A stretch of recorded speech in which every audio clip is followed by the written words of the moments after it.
What's up people, it's me, Abbie, yeah. Now as you can probably see by the colours around me, autumn is upon us and winter will not be far behind. And this is really the time of year when many people go, nah, not for me mate, and they hibernate, curling up under a blanket, eating more than they'd like, moving less than they'd like. But I am very passionate that autumn and winter can really present us a fantastic opportunity to live more adventurously. And with that, here are my top 10 tips on how we can arrive in the spring season feeling happy and healthy. Woo, it's a bit windy. Eva, come lad.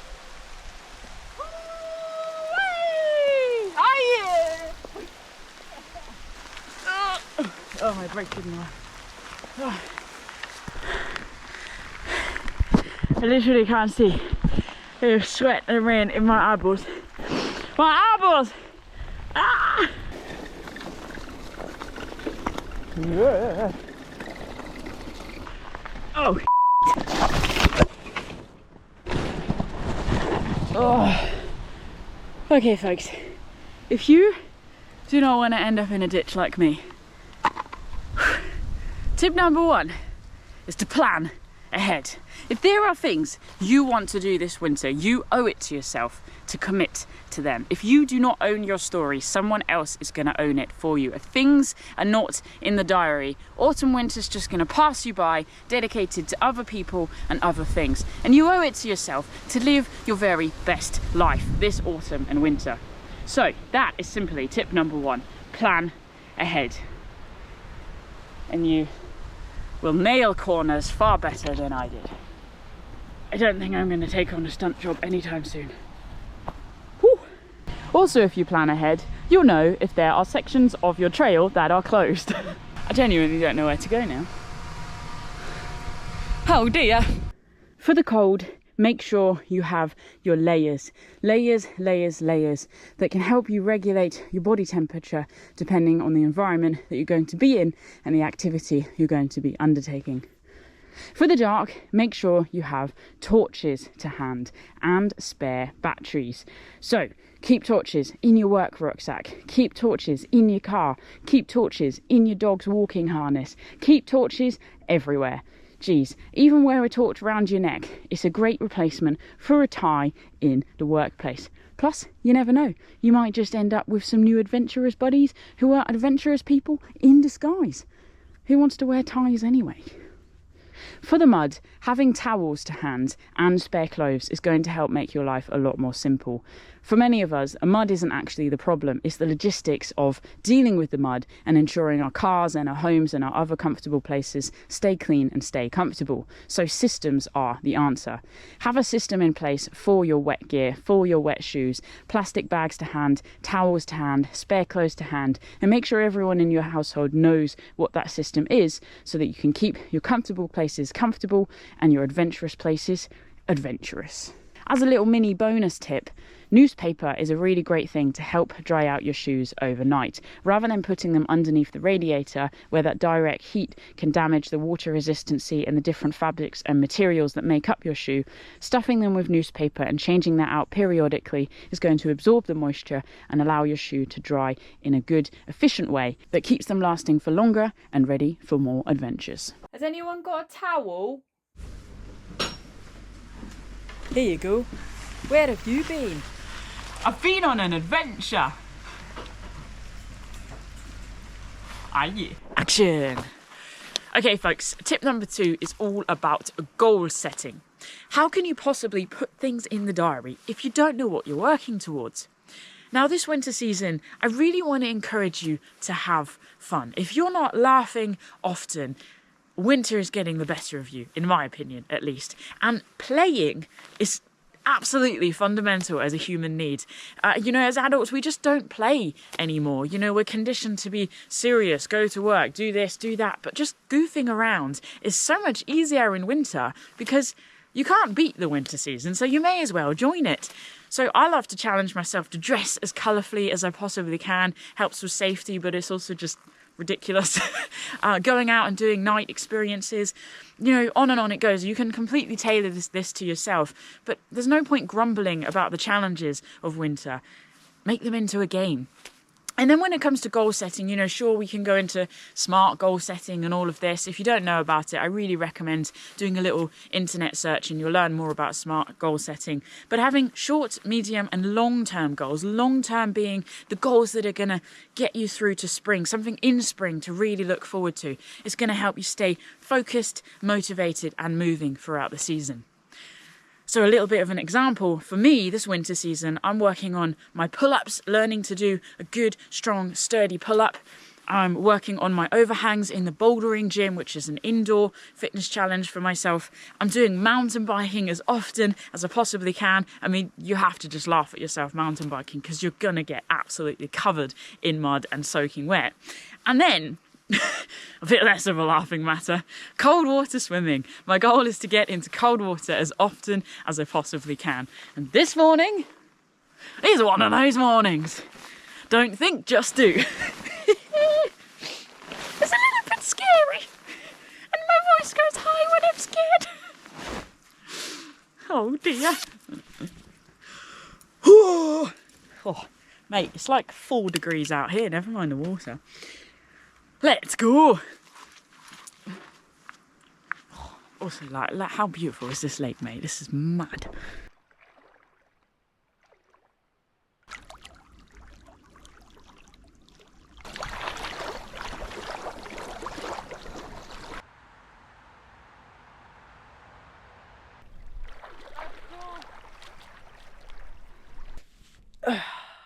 That feels good. Aye. Forest bathing is tip number 3, my friends. Getting out into nature and having meaningful, mindful moments. Just 5 minutes a day can really boost our sense of well-being and presence and calm, activating our parasympathetic nervous system. I mean, the science of forest bathing, Shinrin-yoku, being surrounded by trees is unbelievable. I really recommend looking into this if you're interested. But ultimately, forest bathing actually doesn't mean getting stark naked in a forest, although you can, just to be aware of your neighbours. What it actually means is connecting with your 5 senses in a wooded environment. 5 senses being what you can see, what you can smell, what you can hear, what you can touch, and what you can taste. Obviously, be careful with that one. And the accumulative effects of this, just 5 minutes a day, incorporated into your daily routine, is honestly going to make you feel so good. It's a moment just for yourself, and it's a moment to really get grounded back into your body, leaving the stress behind. It's screenless time as well, and I really, really guarantee you're going to feel so much better for it. I should probably put some clothes back on then. Onwards.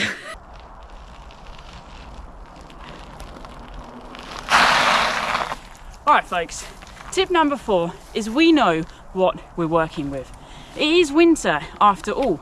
We're going to have to learn to embrace the fact that it's going to be cold, embrace the fact that it's going to be dark, and embrace mud! Lots of mud! That's right, dark, cold and muddy. If you don't learn to love it, you're going to suffer, and no one wants to suffer. So plan ahead, get prepared mentally and physically, and get out there and have fun. Mate, how many times do I have to go through those puddles? Look at my trousers. I had an accident. Oh dear. Oh. Yeah, so much mud. I've got something in my pocket for you. Which is a carrot. Because tip number 5 is to eat close to nature. Eating natural produce not only boosts our gut flora, but can make us feel good as well, boosting our sense of well-being. Eating things that are high in fibre and nutrients not only help you go in terms of the toilet, but go on awesome adventures as well. I just need some hummus. Where's the hummus? Oh yes, that is what I'm talking about. Carrots and hummus, like, What more do you actually need? I'm genuinely living my best life. Nom nom nom. Here you go.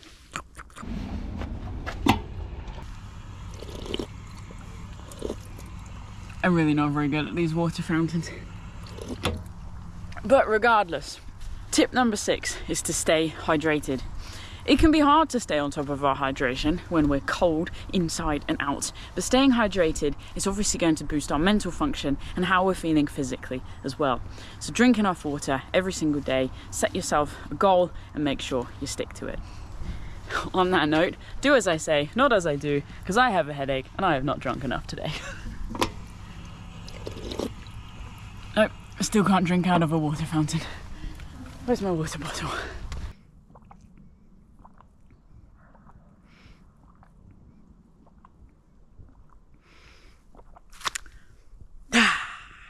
Good stuff. Go on then. Let's see how we go with this. Woo! Oh shoot. 1, 2, nice. Rubbish. Oh, who doesn't feel cool when they scrape away their back tyre? Ah yeah. Alright, my next tip is all about doing cool stuff with cool people. It's about spending time with like-minded people.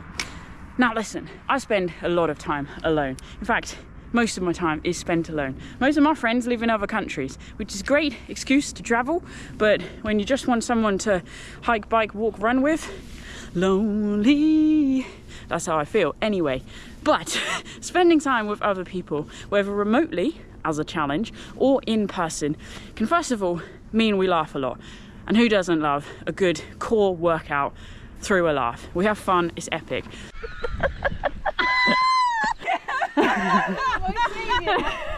Would you eat that? No, not today. No. Not today. But also, like-minded people hold us to our own personal standards. They keep us accountable and help us stay motivated, especially for those dank, dark, drab, dreary days that we're all dreading so much. You know, when your friend is there, ready to show up for that workout, for that bike, that hike, that run, that ride, whatever it is you've got scheduled, and you're just not feeling it, but you know that you're going to be there whether you're there or not, or they're going to be there whether you're there or not. It really just helps you like drag yourself out from under the covers and get the job done. And let's be honest, you're always going to feel so much better for showing up and doing what you said you were going to do. But that being said, slight side tip here is do not let not having other people around you stop you from doing cool stuff. Don't let that become an excuse. Get up, get out, do cool stuff, whether you got people to do it with or not. I do. I think I'm quite cool, and you can be cool too. Be cool when no one's watching, and be cool when everyone's watching. That, my friends, is life well lived, if you ask me. Right, let's go. I don't think I can go down cycling just with my right hand. Even though I'm right-handed, I'm left-hand dominant. It's a bit scary. Let's just think, no, I'm gonna die. Okay, be right back. I need a hug.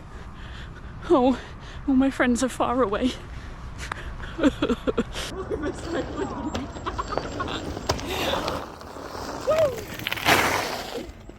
foot was hardly on the front.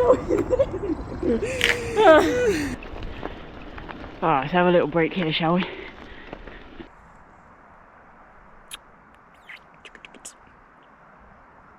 Oh, sorry folks, I was just, do you know what? It can wait. Tip number 8 is to build awareness around your screen time this autumn and winter season. With the extended hours of darkness, it really can be tempting to whittle life away by using screens, whether it's watching TV or movies or playing games or whatever it is that you like to do. But my motto is this: if it's not life enhancing, it's probably life passing.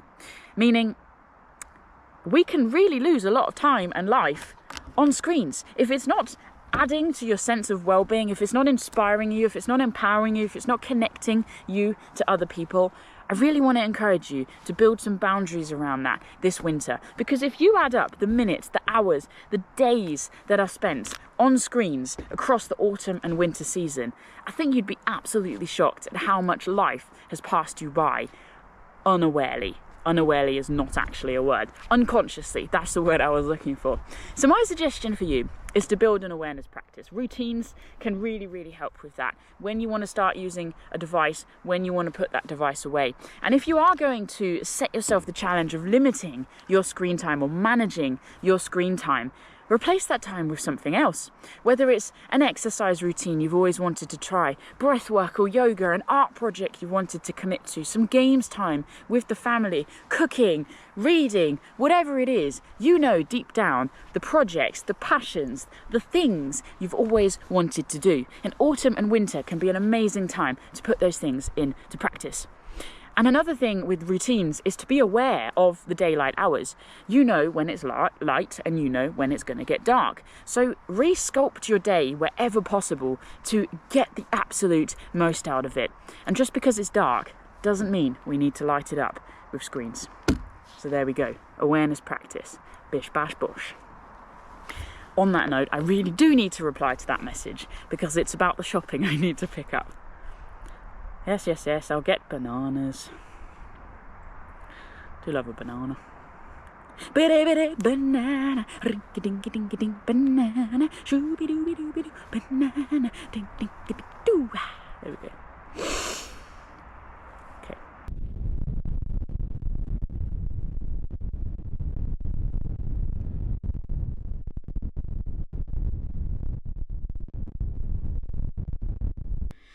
Tip number 9 is definitely the coziest tip out there. It's sleep, getting enough sleep. There's a little bit of a trophy culture at the moment that's basically saying, I'll sleep when I'm dead, and prioritizing doing rather than being. But sleep is absolutely vital for us to recharge on every possible level from cellular outwards. And if you want to stay active and motivated and moving throughout the colder, darker, wetter seasons, getting enough sleep is going to really help you to stay motivated and fit and fighting and healthy. Now, I know for myself, I actually feel at my best when I get 9 hours of sleep, which is more than the recommended 8 hours to get every single night. Some people need 6, 7, 10. It doesn't really matter. You know what you need. Give yourself permission, particularly over the winter months, to ensure that you get that. Set yourself a routine. Get yourself in bed, time to unwind, nice cup of tea, nice brew, nice time to read, chill out, sleep, and wake up in the morning feeling refreshed and ready to go, no matter what the weather is doing outside. And that is what's going to set you up for success for a more adventurous winter season.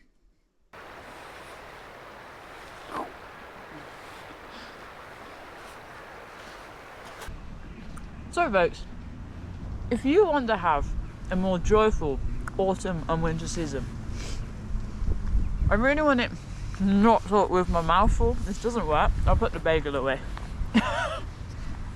Oh dear. Oh, I thought I was putting it away. Oh dear. Maybe I'll just eat it. Be right back. So folks, if you want to have a more joyful autumn and winter season, I guess my surmising thoughts / bonus tips are this: cultivate a practice of gratitude. Gratitude for the simple things. Like honestly, like right now it is absolutely freezing. I'm so grateful for this cup of coffee that is just warming me up and bringing me so much joy. And it's such a simple thing, and yet it's the simple things that matter in life, right? They add up to make life a beautiful experience. And practicing gratitude is something that we can bring in as a daily habit, first thing in the morning, or for me, generally last thing at night. I'm lying in bed, I'm ready to sleep. I think about 3 things that I am grateful for in the day and why. And that is the key piece of information. And just even on the wettest, darkest, coldest days, you always find 3 things to be grateful for. And more often than not, they're the simplest, most beautiful little things. And it's amazing, just like this cup of coffee. So yeah, want to feel more joy? Practice gratitude. Remember folks, believe you can. Get up, get out, and spend more time in the wild. Ah yeah, cheers to that. Whew, that's so good.